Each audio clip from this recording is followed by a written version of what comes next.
Let's get rich! In late August, MLB Network began advertising FanDuel same-game parlays for matchups that they were simulcasting. Over the course of about 6 weeks, they suggested 35 parlays, 17 of which came from MLB Tonight, and 18 of which came from Intentional Talk. There are always 3-leg parlays, and the way parlay bets work is every single leg needs to hit or else the whole thing comes tumbling down, yet at the same time, the reward can often be great. For example, MLB Network suggested this bet for an August 22nd matchup between the Red Sox and Yankees. Brian Bayo 5+ strikeouts, that hit. Alex Bregman 2+ total bases, that hit. But sadly, no RBI for Aaron Judge. That means the whole thing comes tumbling down. But we could have bet $10 and won $80.50 if Aaron Judge could get that RBI. And that's just kind of how parlay bets are. For example, August 26th, another near winner. Sadly, Elly De La Cruz with just 1 total base when we needed 2. The 6th and 7th parlays suggested by MLB Network were from the same game. Both MLB Tonight and Intentional Talks parlays failed because Ronald Acuna Jr. did not accrue 2 total bases. And oh my, we're rich! A hit! We're rich! We're rich! August 29th, MLB Tonight, Freddie Peralta 5+ strikeouts, got it. Bo Bichette 2+ total bases, got it. Shane Bieber 5+ strikeouts, got it. Plus 371. If we bet $10, we win $37.10.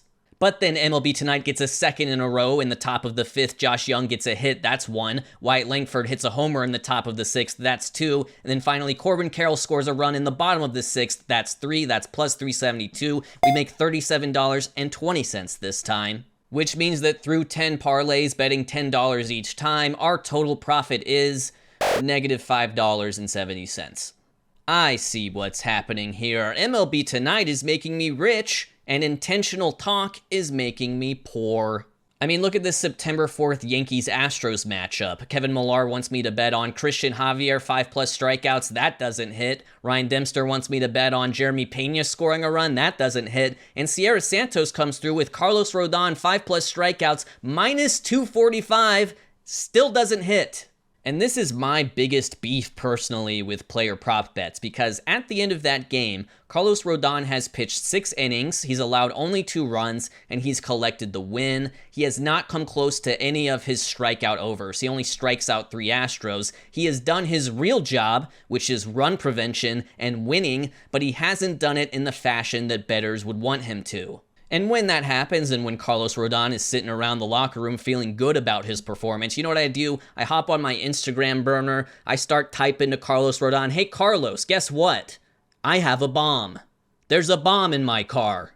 On September 8th, gotta respect it, Intentional Talk swinging for the fences here. How about plus 1330? Bet $10 to win $133. All we need is Nolan McLean 6+ strikeouts, Bryce Harper 2+ total bases, and Pete Alonso to hit a home run. Now, of course, none of that happens, but what if it did? We'd be rich! Pete Alonso to hit a home run, he hits a lot of home runs. If you're enjoying this sports gambling content that doesn't have a sports gambling sponsor and would like to keep it that way, I mean, that sounds a little threatening, patreon.com/foolishbaseballs to support what I do. You have an extra episode of Baseball Bits that I deleted. It's an old one. It's from a long time ago. You have work in progress updates. Here's one from September. You have monthly exclusive video content like this Q&A that I also did in September. This one's an hour long, and you can pledge today. Just see what's on there, and you won't even be charged until the 1st of the month. So again, check me out, patreon.com/foolishbaseball. You know what, as we get into mid-September, it's not going great in MLB Tonight land either, because they have won us money, but they are 2 of the higher probability parlays and thus 2 of the lower possible payouts. And then on the 19th, they suggest that Sal Stewart of the Reds will collect 2+ total bases. Turns out he's not even in the starting lineup. I guess this probably would get voided by the sportsbook, but for the sake of the argument here, this is our 18th consecutive parlay loss in a row suggested by MLB Network. That brings our net profit to negative $185.70. Finally, a month into the experiment, Intentional Talk does get on the board. Nick Pivetta, 5+ strikeouts, check. Jackson Merrill, 1+ hit, check. Freddie Peralta, 6+ strikeouts, check. That is plus 342, meaning we win $34.20, in addition to not losing the $10 we wagered with. On the same day, MLB Tonight gets tantalizingly close. Ivan Herrera, 2+ total bases. He got there. Rafael Devers, 2+ total bases. He got there. Those are sort of coin flippy based on the odds. But then Justin Verlander only needs 4 strikeouts at -380, supposedly a very likely outcome. He only strikes out 3 of the 24 batters he faces. So with only 5 more parlays to go, it appears to be Jover. Yet we keep on digging, we keep on mining, and finally, we strike diamonds with intentional talk. Dylan Cease, 6+ strikeouts, he gives us 8. Andrew Vaughn, RBI, he hits a double in the top of the 5th, driving in Bryce Terang. And then Ryan O'Hearn collects his 2nd total base in the 7th. Not only do we win big. Plus 1,031, so $103.10 into our accounts. Our net profit is now -$48.40. We are just one more big parlay away from being profitable. And I think that's what makes this style of betting, parlays constructed from prop bets, so enticing, because you will win big from time to time, but the question is, will you win big enough often to cover the frequent losses? On September 25th, MLB Tonight comes so close to getting us back even, but the most likely leg, Michael Busch to get a hit, comes up short. He hits a sharply hit liner right at Brandon Nimmo. That's baseball. The next day, how about Emmett Sheehan, 5+ strikeouts? Nope. He gets pulled after the first inning because the Dodgers are preparing him for a postseason bullpen role. Dave Roberts does not care about your parlay. In the 35th and final MLB Network parlay, this one provided by Intentional Talk, fails as well. Final stats, 105 individual bets, which form 35 parlays. We win 4 of them, meaning FanDuel has to pay us $211.60. We lose the other 31 at $10 each, so -$310. That means our net profit is -$98.40. Thanks to the state-run media, we have lost 28%.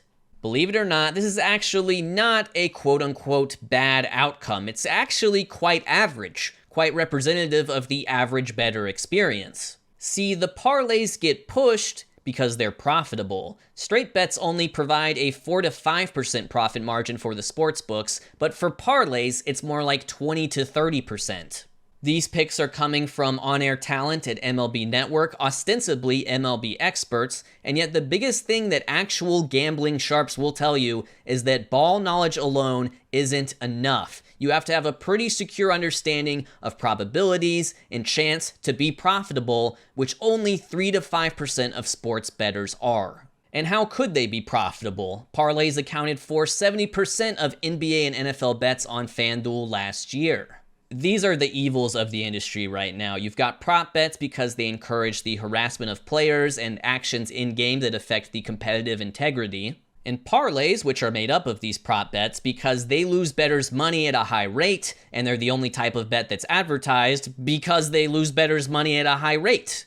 I really don't think people are getting addicted to sports gambling and ruining their lives simply by being wrong about the question of who is going to win the game? That's how it would work if I were in charge. There would be the sports betting app, but the only thing you could bet on is who is going to win the game. You know why? Because that's something that non-bettors actually care about. But the problem gamblers aren't doing that. They're getting themselves in trouble by firing off prop bets and parlays, losing $1 here, $5 here, $10 here, but they're able to do it in a nearly infinite amount of combinations on any given day. And occasionally hitting that plus 1,003 leg parlay to keep them going, even though in the aggregate they are very unprofitable. And when I see MLB Network pushing these, no doubt at the behest of people in suits that aren't on my TV screen all the time, it makes me mad, it frustrates me. The integration doesn't appeal to me as a baseball fan who doesn't gamble on the sport, and it shouldn't appeal to a bettor either, because what reasonable bettor would tail these amateurish, unprofitable picks? If anything, they would make their own selections or tail a known self-proclaimed gambling sharp. I really think like 95% of gambling content is, we're just having fun, y'all. We're just having fun. We're losing people money, but we're just having fun. This is the fun show. Whereas the other 5% that might actually help you win money is just so measured, so dry, so unentertaining that nobody is listening to it or watching it.